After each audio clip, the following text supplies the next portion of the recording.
भूख पश्चिमी अवधारणा के साथ नहीं आई भारत में, नहीं भूख ईजाद की गई।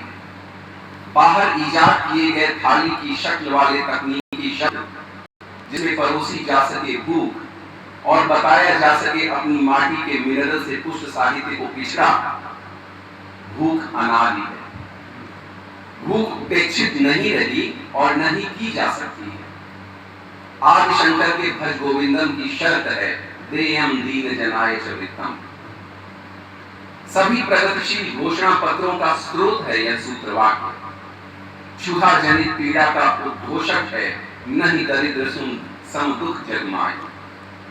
एसी कमरों में बैठे धनी प्रगतिशील की नहीं, दरिद्रता भोग रहे तुलसीदास की आंखन देखी है यह। इस भूख को तृप्त करने का मार्ग है कर्म। नियतम कुरु कर्मत्वम कर्मज्यायो कर्मण। और यह चीख चीख कर कहा गया था 19,68,000 सैनिकों के मध्य महाभारत में। यह महाभारत थी भूख की महाभारत।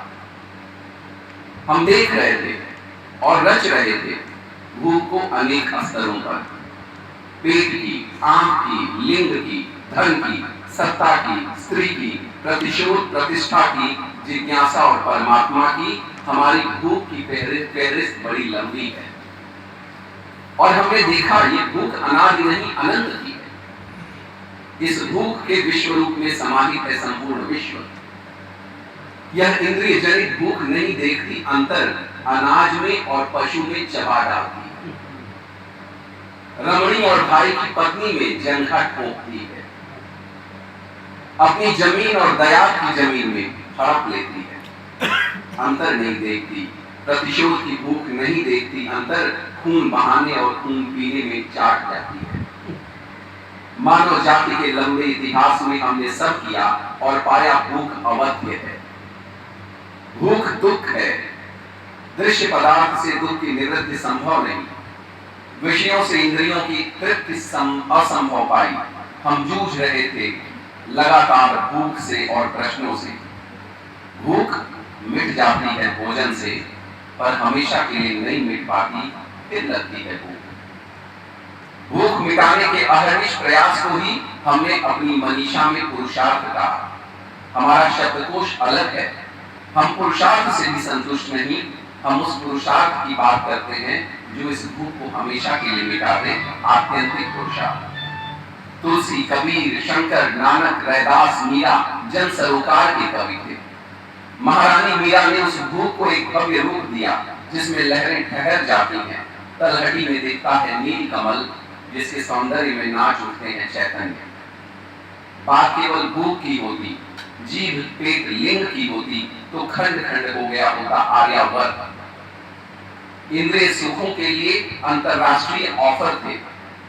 लूटना, खसोटना, खाना पीना, नाचना और सोना। चंगेजी तंबुओं में हर स्त्री पक्ष थी, भोग्या थी। हम बदलते रहते भाषा, भूमि, धर्म, सिद्धांत, राजा और यहाँ तक कि खुद को भी। पर हमने चख लिया था वह चिरंतन स्वाद जिसके आगे सब फीके लगते थे। हमने भोग का नया तरीका इजाद किया, तेन त्यक्तेन भुंजी था। हमारी परिभाषाएं स्पष्ट थी, मातृवत पर दारिश। स्त्री सुख से परहेज नहीं था, पर स्त्री मां थी। जैसे गौहर बाणों में महाराजा शिवाजी देखते हैं, पर द्रव्येषु लोष्टवत्, इसलिए भारत ने धन लूटने के लिए शमशीरें नहीं चमका। हमारे लिए भूख से अधिक महत्वपूर्ण हो गया था भूख मिटाने का तरीका।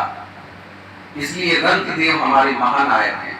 राज्य में अकाल, भूख से पीड़ित जनता, रंतिदेव का सर्वस्वदान, सपरिवार 50 दिनों का भोजन जीवन, 50वें दिन मिला भोजन भी दिया तो ब्राह्मण, शूद्र, चांडाल और कुत्ते को, और भूख के कारण परिवार की मृत्यु। क्या यह आदर्श दिखता है कहीं और? जन सरोकार के इंद्रिय और अतीन्द्रिय पक्षों पर विचार किया है हमारे साहित्य ने। हमारा सरोकार था भूख मिटाना, न कि वर्ग संघर्ष। इसलिए हमने कहा आत्मवत् सर्वभूतेषु, राजा शील की तरह आत्मोत्सर्ग कर देना एक कबूतर के लिए। जैव विविधता का संरक्षण, उनकी भूख भी हमारी भूख है। अनेक स्तरों पर फैली इस भूख को हमने देखा, समझा, वर्गीकृत किया और तरीके खोजे जिसमें हमारी भूख सबसे पीछे खड़ी होती है, और सबसे पीछे खड़े आदमी की भूख हमारे लिए सर्वोपरि हो जाती है। हमें दिखते हैं दीनानाथ और उसका गुणगान करती सार्वभौम रचनाएं विश्व साहित्य को भारतीय मनीषा की अनुपम देन है। इसमें भूख भी है और भूख से मुक्ति भी, और मुक्ति का यह प्रयास ही भक्ति है, उस अनंत सत्य का अंतिम साधन।